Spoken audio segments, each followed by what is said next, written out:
نحمدہ ونصلی ونسلم علی رسولہ الکریم اما بعد۔ آج کل یہ بات بہت زور شور سے کہی جاتی ہے کہ یہ دیکھو کہ کیا کہا جا رہا ہے، یہ نہ دیکھو کہ کون کہہ رہا ہے۔ مجھے معلوم نہیں کہ یہ کس کا قول ہے یا کس کی بات ہے، اور کسی حد تک اس میں ایک حکمت بھی ہے، اور بعض مواقع پر اور بعض صورتوں میں ایسا کرنا بھی چاہیے، لیکن یہ کلی طور پر درست اور جائز نہیں ہے۔ یعنی اس کو قاعدہ کلیہ کے طور پر اگر کوئی لے تو یہ نری حماقت ہے، بلکہ جہالت ہے، اس لیے کہ ایسا کوئی بھی نہیں کرتا اور نہ کوئی ایسا کر سکتا ہے۔ یہ دیکھا جائے گا کہ بات کہنے والا کون ہے۔ ہاں، ان امور میں کہ جو بدیہی ہیں، جو بالکل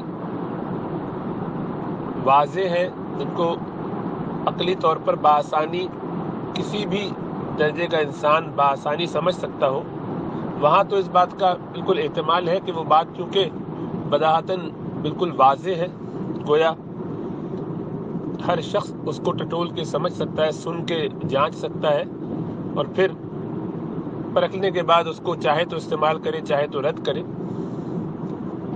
اور اسی کی طرف اشارہ کیا سیدنا علی رضی اللہ تعالیٰ عنہ نے اپنے اس مقولے میں کہ خذ ما صفا دع ما قدر، لے لو جو درست ہے اور جو خراب اس کو چھوڑ دو۔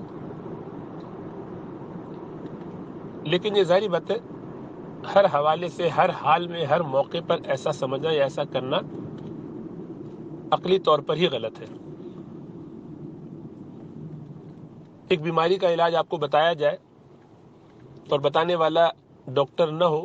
تو آپ یہ نہیں کہیں گے کہ چونکہ اس نے بات جو کہی ہے وہ اچھی لگ رہی ہے، وہ درست لگ رہی ہے، حکمت بھی اس میں نظر آ رہی ہے،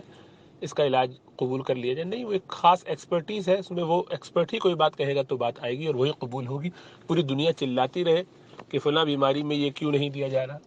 اور کرونا وائرس کے زمانے میں تو سب نے اس کا خوب تجربہ کیا کہ لوگ چیختے چلاتے رہے، لیکن ڈاکٹر حضرات ٹس سے مس نہیں ہوئے جب تک کہ انہوں نے اس کی ریسرچ کر کے اپنے طور پر اس کو یکسو ہونے کے بعد بیان نہ کر دیا۔ یہی ہر فیلڈ میں ہوتا ہے، پوری دنیا کہتی رہے کہ اس کو ایسے کر لیجئے، وہ ایسے نہیں کیا جاتا، وہ ویسے ہی کیا جاتا ہے جیسے ایکسپرٹس کہتے ہیں۔ جب ایکسپرٹ اس کو قبول کر لیتے ہیں پھر وہ بات چلتی ہے۔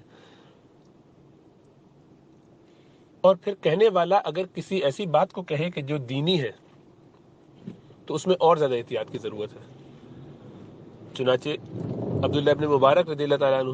عنہ کا یہ قول بڑا مشہور ہے، ان کا مقولہ کہ الاسناد من الدین، اور پھر آگے وہ فرماتے ہیں کہ لولا الاسناد لقال من شاء ما شاء، لولا الاسناد لقال من شاء ما شاء، اگر اسناد کا طریقہ نہ ہوتا، یہ اسناد ہی دین ہے۔ سند یعنی کہ کس نے کہی ہے بات، کہاں سے آئی ہے یہ بات، اگر یہ چیک نہ کی جاتی تو جس کا جو دل چاہتا وہ کہتا رہتا۔ اور کیسی عجیب بات ہے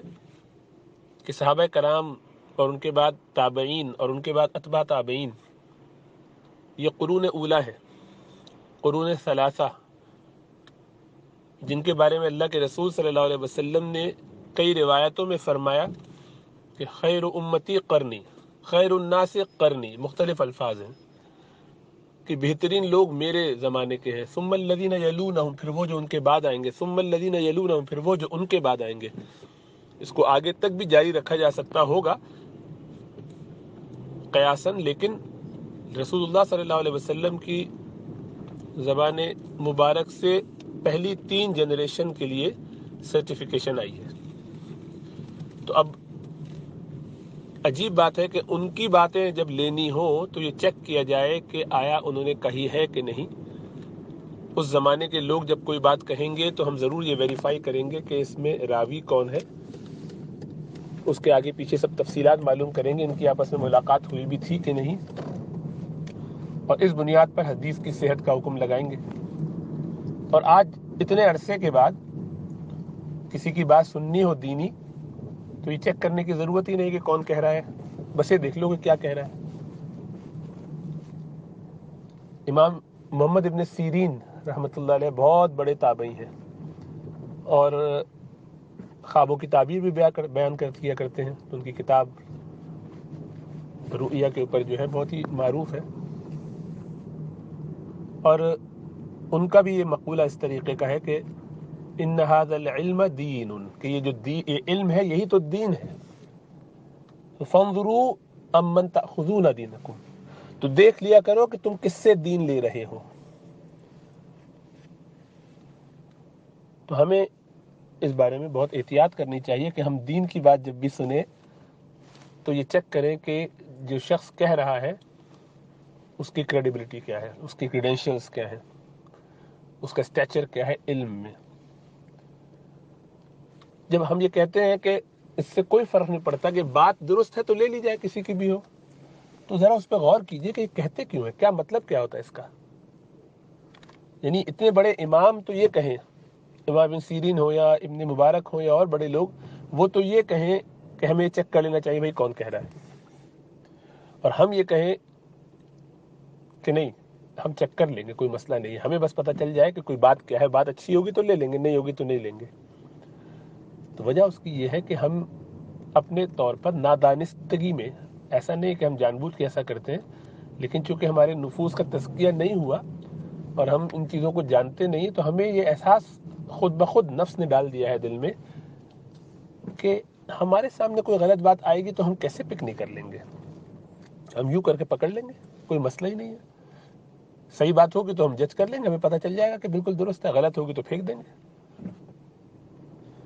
تو یہ ایک درجے کا جو عجب ہے یہ خطرناک مرض ہے،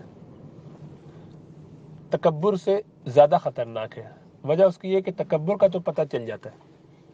کوئی شخص بھی جو خود متکبر ہو وہ بھی تکبر کو پسند نہیں کرتا، اس سے بھی کہیں گے تو وہ بھی کسی کی کمپلین کرے گا یا فلاں شخص بڑا متکبر ہے،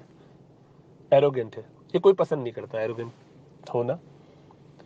حالانکہ وہ ایروگنٹ ہوگا پھر بھی نہیں پسند کرے گا، اس لیے کہ اس میں پتہ چل جاتا ہے، عموماً دل کا حال معلوم ہو جاتا ہے. کیونکہ اس کی تعریف میں یہ ہے کہ الکبر بطر الحق وغمط الناس، کہ اس میں کسی نہ کسی کو حقیر بھی سمجھا جا رہا ہوتا ہے. لیکن اب صورتحال یہ ہے کہ عجب اس سے اگلے درجے کی جو چیز ہے وہ اور سٹل ہے. وہ اس لیے کہ اس میں آپ کو یہ پتہ نہیں چلتا. اور کیوں پتہ نہیں چلتا؟ جبکہ دوسرے کو چونکہ ہم تحقیر نہیں کرتے، اس میں کسی کی حقارت ذہن میں نہیں ہوتی، بس خالی اپنے بارے میں خوش فہمی ہوتی ہے. اللہ رے میں کیا بات ہے میری، بس یہ شان ہوتی ہے اپنے بارے میں، یہ خود گمانی، خوش گمانی، خود فہمی، خوش فہمی ہو جاتی ہے کہ اپنے بارے میں یہ تقاضا، یہ دعویٰ یا یہ جذبہ بن جاتا ہے کہ بھئی میں ہی ہوں، کچھ تو ہوگی ہی نہ بات کہ لوگ اتنی واہ واہ کر رہے ہیں، کچھ ہوگا سلسلہ. زبان خلق کو نقارہ خدا سمجھ کے قبول کر ہی لیتے ہیں کہ ہوگی ہی کوئی بات. تو چونکہ اس میں کسی کی تحقیر نہیں ہوتی، بس اپنے آپ کو اچھا سمجھ رہا ہوتا ہے. چنانچہ رسول اللہ صلی اللہ علیہ وسلم نے اس شخص کے بارے میں بڑی سخت وعید فرمائی. وہ جو 3 لوگ جن کے بارے میں آپ نے فرمایا کہ یہ بدترین ہے، ان میں سے ایک یہ بھی ہے کہ جس کو اپنے بارے میں خوش گمانی ہو، اپنے بارے میں بہت کچھ سمجھتا ہو. اللہ اپنا فضل فرمائے.